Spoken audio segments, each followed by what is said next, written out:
Now we're going to look at a little bit about moonlight. Does the Quran state that the moon gives off reflected light from the sun? Before this was common knowledge. In the Surah of Noah, 71, 15, 16, it says, "See ye not how Allah has created the seven heavens one above another, and made the moon a light, nur, in their midst, and made the sun as a lamp, siraj?" The moon is called a light, Arabic nur, and the sun a lamp, siraj.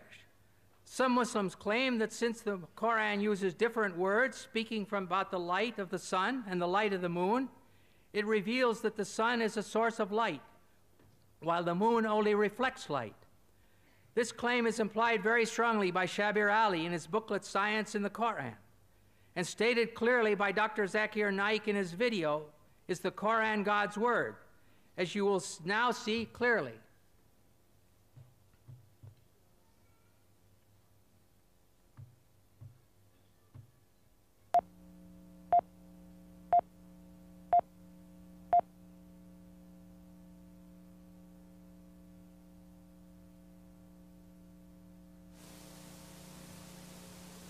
The light that we have, the light that we obtain from the moon, where does it come from? So he will tell me that previously we thought that the light of the moon was its own light. But today, after science has advanced, we have come to know that the light of the moon is not its own light, but it's a reflected light of the sun. I will ask him a question. That it is mentioned in this Quran, in Surah Al-Furqan, chapter number 25, verse number 61, "Blessed is he who has created the constellations and placed therein a lamp and a moon which has reflected light." The Arabic word for moon is qamar, and the light described there is munir, which is borrowed light, or nur, which is a reflection of light. The Quran mentions that the light of the moon is reflected light. You say you discovered it today. How come it's mentioned in the Quran 1400 years ago? He will pause for a time. He won't reply immediately, and then may say, maybe it's a fluke. I don't argue with him. For sake. Near the end of the video, we heard Dr. Naik explain the Arabic word for moon is qamar, and the light described there is munir, which is borrowed light, or nur, which is a reflection of light. Please do not forget what he said. Munir is borrowed light, and nur is reflected light. Not only is this claimed to be a statement in keeping with scientific truth, but it is also claimed to be scientifically miraculous, since this was supposedly only discovered relatively recently. It is correct that the moon does not emit its own light, but only reflects the light of the sun. But this was known already almost 1,000 years before Muhammad. Aristotle, in about 360 BC, discussed knowing that the earth was round by its shadow on the moon. He could only speak of the earth's shadow crossing the moon if he knew that moonlight is reflected light. If you still insist that this is a miracle of scientific knowledge, then we must ask ourselves, do the Quranic words themselves support this claim? Siraj. First we shall look at Siraj. In Surah Noah, which was read above, and Surah Al-Furqan 25:61, it is simply lamp, referring to the sun. In Surah An-Naba 78:13, Sirajan Wahjan means a dazzling lamp, again indicating the sun. The words nur and munir come from the same Arabic word, root. The word munir is used 6 times in the Quran. 4 times, Surahs Al-Imran 3:184, Al-Hajj 22:8, Luqman 31:20, and Fatir 35:35. It is the phrase Kitab al-Munir, which Yusuf Ali translate as a book of enlightenment, and Pickthall uses the scripture-giving light. Clearly, this indicates a book which is radiating the light of knowledge. Nothing about reflection. Nur. It says in Surah Noah 71:16 and Yunus 10:5 that Allah made the moon a light. Thus we find that the Quran says that the moon is a light, and it never says that the moon reflects light.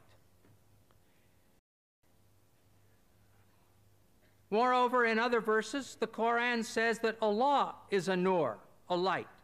Surah An-Nur 24:35, one of the most beautiful passages in the Quran, reads, Allah is the light, nur of the heavens and the earth. The parable of his light is as if there was a niche, and within it a lamp, the lamp enclosed in glass, the glass as it were a brilliant star, and so forth. Thus we see that the word nur is used for both the moon and Allah. Are we going to say that Allah gives off reflected light?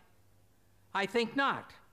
But if you continue to insist that nur, used for the moon, means borrowed or reflected light, and we saw above that Allah is the light, nur of the heavens and the earth, what is the source of this light, siraj, of which Allah is only a reflection? Think about it. If Allah is named nur or reflected light, who or what is the siraj? Well, the Quran tells us who the siraj is, but the answer will shock you.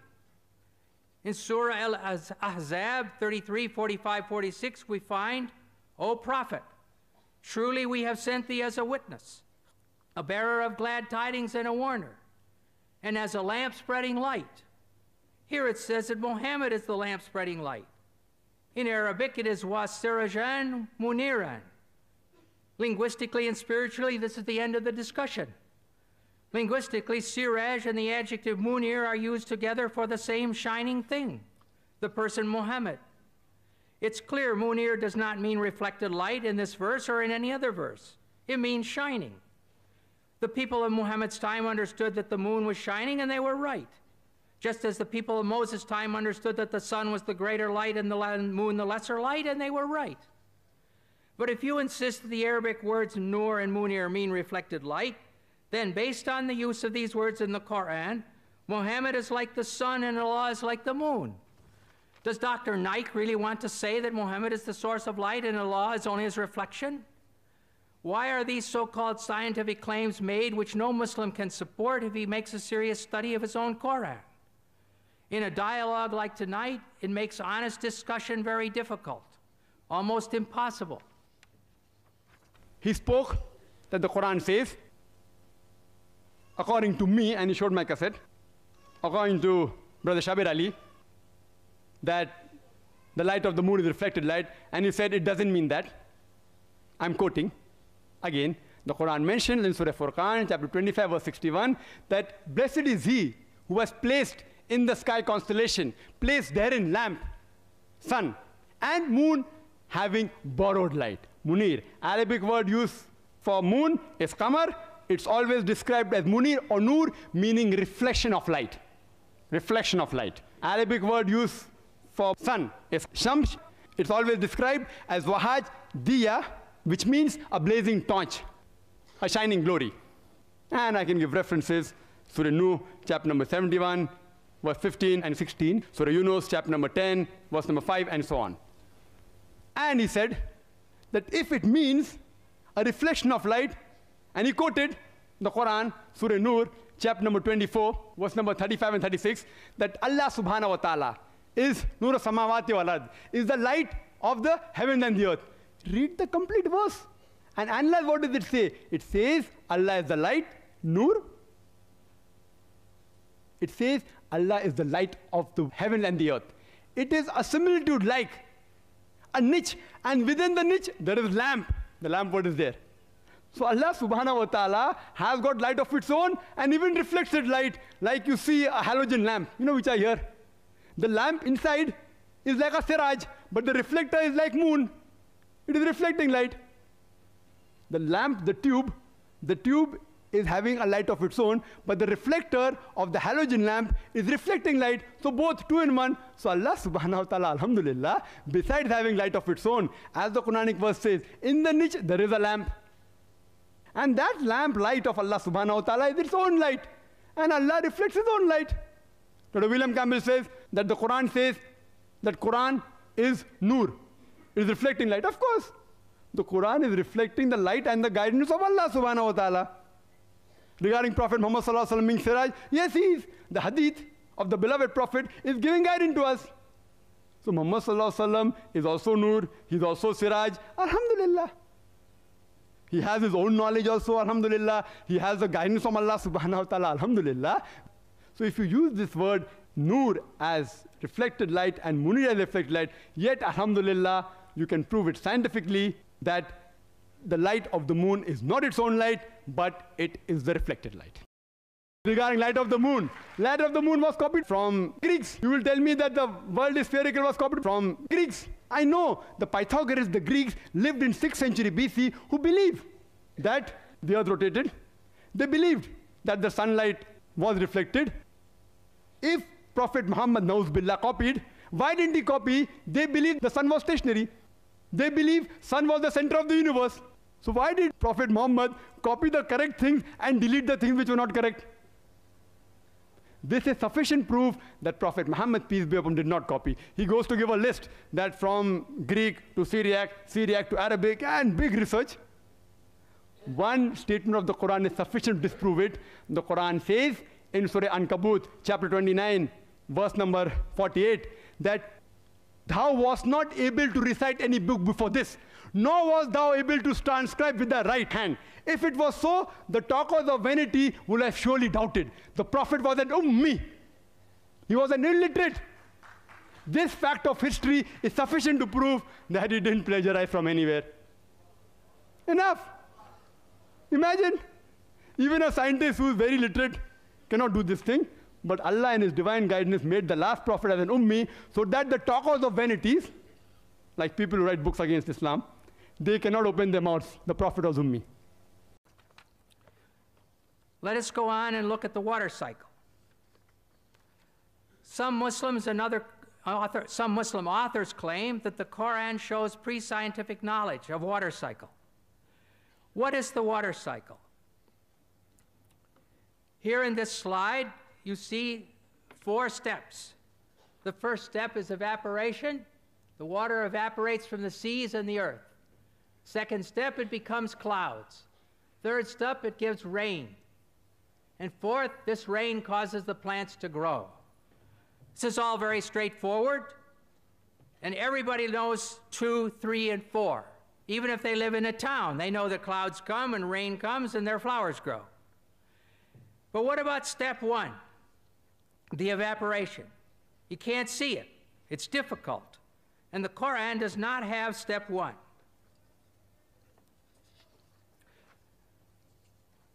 Now we're going to look at a prophet from the Bible, a prophet from 700 BC, Prophet Amos, and he writes, "He who made the Pleiades and Orion, who turns blackness into dawn and darkens day into night, and then who calls for the waters of the sea," stage 1, "and pours them out over the face of the land," stage 3. The Lord Yahweh is his name.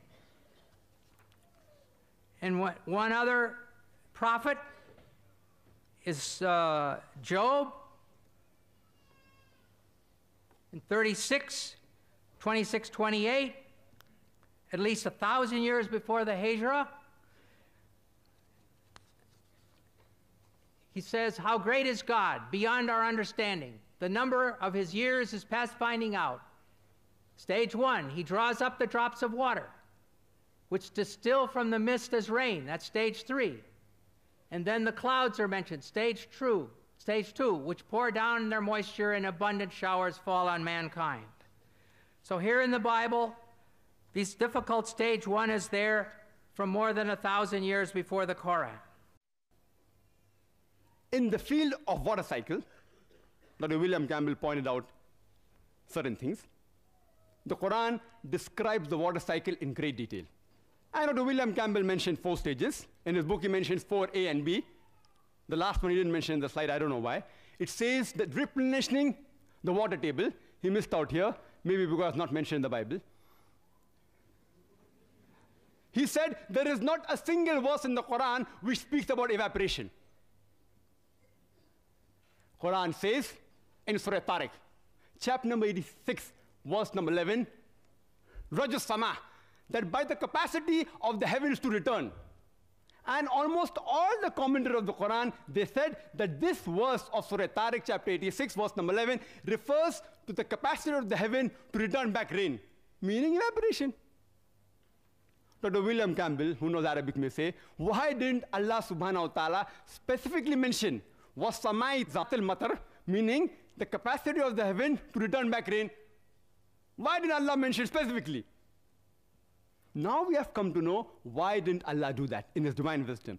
Because today we have come to know that besides the ozonosphere, the layer above the earth, besides returning back rain, it even returns back other beneficial matter and energy of the earth which is required by the human beings. It does not only return back rain, today we have come to know it even returns back waves of telecommunication, of television, of radio, by which we can see TV, we can communicate, we can hear the radio.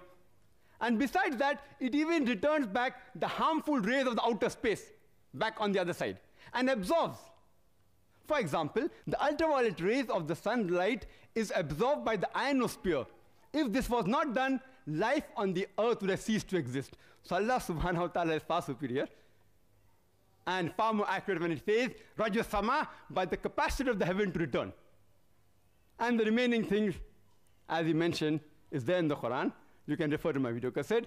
The Quran describes the water cycle in great detail. Regarding what he said about the Bible, he showed stage 1 and stage 3 in the first slide. And the second, stage 1, 3, and then 2. That the rainwater is taken up, he says, and then the rainwater comes on the earth. This is the philosophy of phase of Miletus in 7th century BC. He thought that the spray of the ocean was picked up by the wind and fell into the interior as rain. There's no cloud mentioned there. In the second quotation Dr. William Campbell gave, first is, according to him, evaporation, which we agree, we don't mind having the concordance approach with the Bible. Then rain falls down, and then are the clouds formed. That is not the complete water cycle.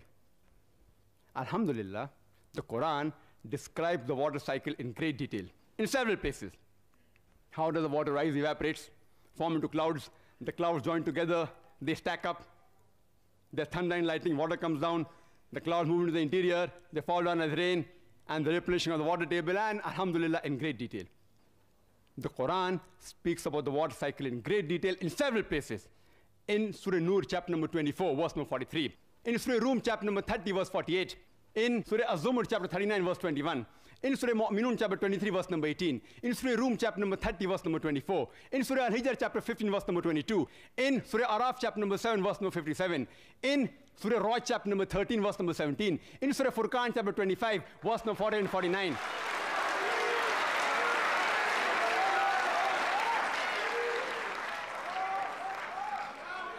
In Surah Fatir, chapter number 35, verse number 9. In Surah Yasin, chapter 36, verse number 34. In Surah Jasha, chapter 45, verse number 5. In Surah Qaf, chapter number 50, verse number 9. In Surah Waqia, chapter number 56, verse number 16 and 17. In several places. Surah Mulk, chapter 67, verse number 30. The glorious Quran speaks about the water cycle in great detail. Now let us go on and look at mountains. The Quran has more than a dozen verses stating that God placed firm and unmovable mountains on the earth. And in some of these verses, the mountains are listed as either a blessing for believers or a warning for the unbelievers. One example of this is found in the Surah Luqman, 31, 10, 11, where the mountains are one of 5 warnings. It says, He has created the heavens. Says He has created the heavens without supports that you can see, and has cast Al-Ka onto the earth firm mountains, Rawasiya, lest it should shake with you. In the prophets, Al-Anbiya, 21:31, as one of 7 warnings, we read, and we have set on the earth firm mountains, lest it should shake with you, with them. Finally, in the Bee, Nahl 16:15, says, and He has cast Al-Ka onto the earth firm mountains, Rawasiya, lest it should shake with you. We see then that the believers and unbelievers are told that Allah has done this great thing. He's thrown down and placed the mountains so that the earth will not shake violently with them. Therefore, we must ask ourselves, what did they understand? In the next 2 verses, another picture is given. the News, Anaba 7867. Have we not made the earth an expanse and the mountains as stakes, el jibala otadan, as those used to anchor a tent in the ground? And then the overwhelming, el Ghashiyah, 88, 17, 19. Do they, the unbelievers, not look at the mountains, el jibal, how they've been pitched like a tent? Here men are told that the mountains are placed as tent pegs. Tent pegs keep the tent stable. So again, the idea is put forward that the mountains will keep the earth from shaking. A third picture is presented in the word rawasiya, used for mountains. This word comes from the Arabic root arsa, and the same root is used for the Arabic word for anchor. To throw out or cast the anchor is elqa al-mirsa. So instead of cast the anchor to keep the ship from moving, we have cast the mountains to keep the earth from shaking. From these pictures, it is clear that Muhammad's followers understood that the mountains were thrown down like tent pegs to keep a tent in place, like an anchor to hold a ship in place, to stop the earth from moving, i.e. limit earthquakes. But in fact, this is false. The forming of mountains causes earthquakes. Therefore, these verses present a definite problem. Dr. Maurice Bukai recognized this and discussed them in his book, The Bible, the Koran, and Science. After quoting the above verses about mountains, he says, modern geologists describe the folds in the earth as giving foundation to the mountains, and the stability of the earth's crust results from this phenomenon of these folds. When asked about this, Professor of Geology Dr. David A. Young says, while it is true that many mountain ranges are composed of folded rock, and the folds may be of large scale, it's not true that the folds render the crust stable. The very existence of the folds is evidence of instability in the crust. In other words, mountains don't keep the earth from shaking. Their formation caused and still causes the surface of the earth to shake. Geological theories at the present time propose that the hardened crust of the earth is made of sections or plates, which slowly move in relation to each other. Sometimes the plates separate, like North and South America separating from Europe and Asia, and Europe and South Africa. And sometimes they go together, and they slide next to each other, and they bump into each other. And then they cause earthquakes. An example of this time of mountain formation is found in the Middle East, where the migration of Arabia toward Iran has resulted in the Zagros range in Iran. In many parts of the world, as one travels along the roads, one sees a hillside where the sandstone layers, which were horizontal when they were deposited, are now sticking up at angles. And so here you can see these sandstone layers, which were horizontal in the beginning, now they're sticking up at 75 degrees, where they were pushed up there by an earthquake, by the mountains being formed. Sometimes the plates get caught on each other and stop sliding. During this period, great forces are built up. When the forces of friction are overcome, the piece of plate that was stuck lurches forward, causing the shock wave of a thrust quake. And all of a sudden it goes thunk like this. In a recent earthquake, it was calculated that the Cocos plate in Mexico suddenly jumped forward 3 meters. Well, if your house suddenly jumped 3 meters, it would be a catastrophe. Another type of mountain is that formed by volcanoes. Lava and ash from inside the earth are thrown out and piled up until a high mountain is formed, even from the bottom of the sea. And we can see this kind of action in this picture. I hope you can see it. Not clear, is it?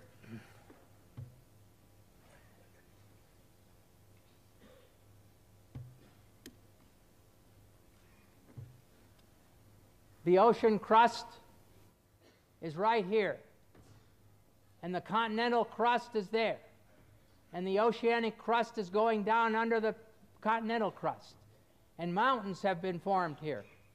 Here's a volcano, and here is the magma or the molten rock going up through the volcano, and here's another volcano with magma going up.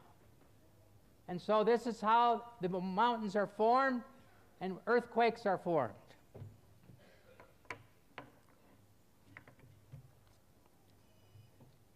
In the case of some igneous mountains, molten rock intrudes into the throat of a volcano's opening and cools, form a relatively dense intrusion, which extends below the surface of the earth. So if this got stuck and sealed, then it would be like a plug. However, it's not a root. It does not bear the weight of the mountain. It's really a plug. Therefore, on occasion, pressure builds up under the plug, and the volcano explodes, as happened in the South Pacific at Krakatoa in 1883, when the whole island was blown away.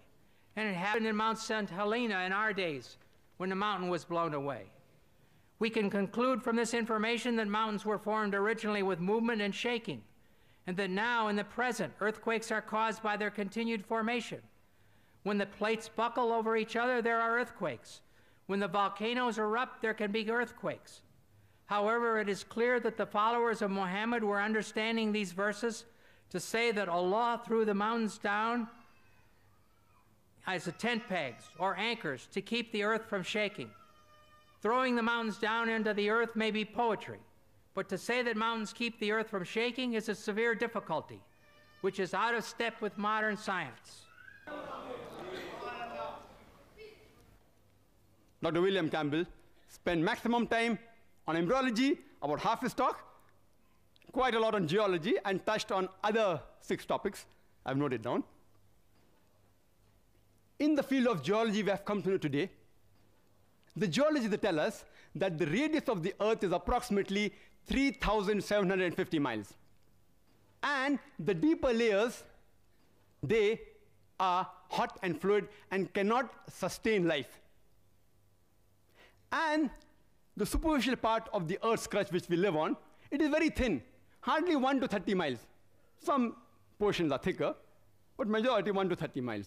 And there are high possibility that this superficial layer, the Earth's crust, it will shake. It is due to the folding phenomena which gives rise to mountain ranges, which gives stability to this Earth.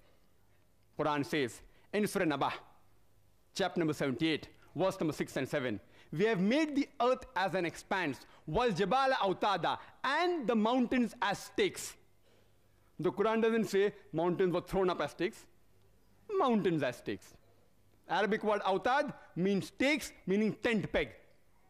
And today we have come to know, in the study of modern geology, that mountain has got deep roots. This was known in the second half of the 19th century.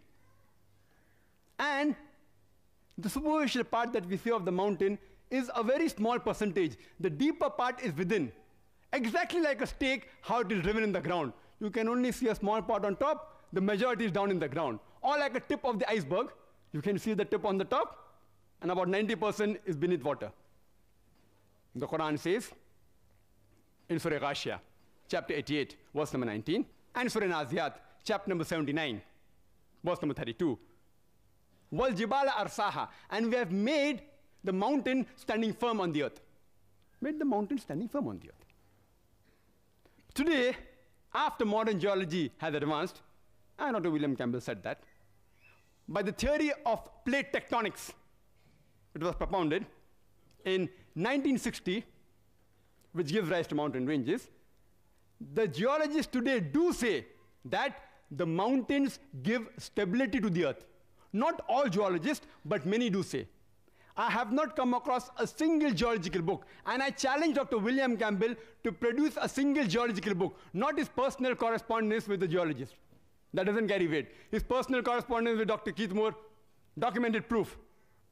And if you read the book, The Earth, which is referred by almost all the universities in the field of geology, one of its authors by the name of Dr. Frank Press, who was the advisor to the former president of USA, Jimmy Carter, and was the president of the Academy of Sciences of USA, he writes in his book that the mountains are wedge-shaped, it has deep roots within, and he says that the function of the mountain is to stabilize the earth.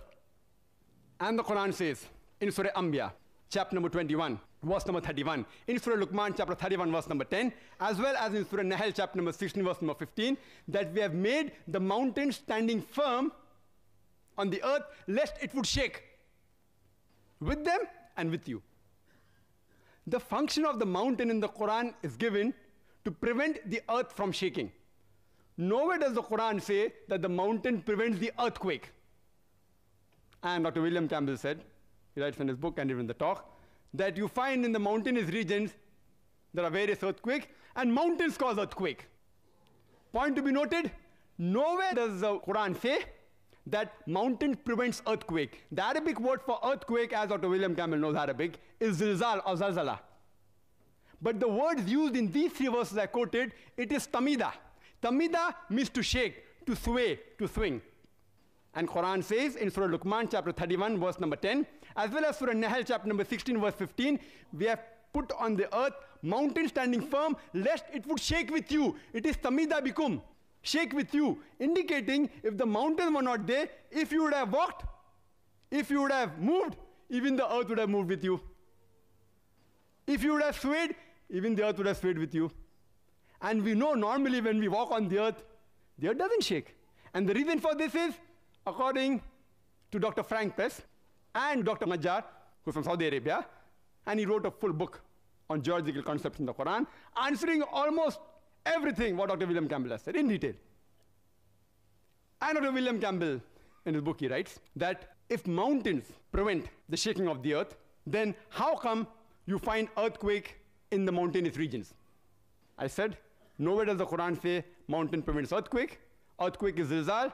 And if you see the definition in the Oxford Dictionary, it says, earthquake is due to convulsion of the superficial crust of the earth due to release of compressed seismic waves, due to crack in the rock, or due to volcanic reaction.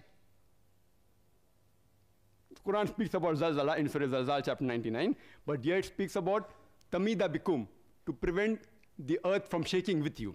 And in reply to the statement that if mountains prevent earthquakes, how come you find earthquakes in mountainous region? The reply is that if I say that medical doctors, they prevent the sickness and disease in a human being, and if someone argues, if doctors prevent the sickness and diseases in a human being, how come you find more sick people in the hospital where there are doctors than at home where there are no doctors?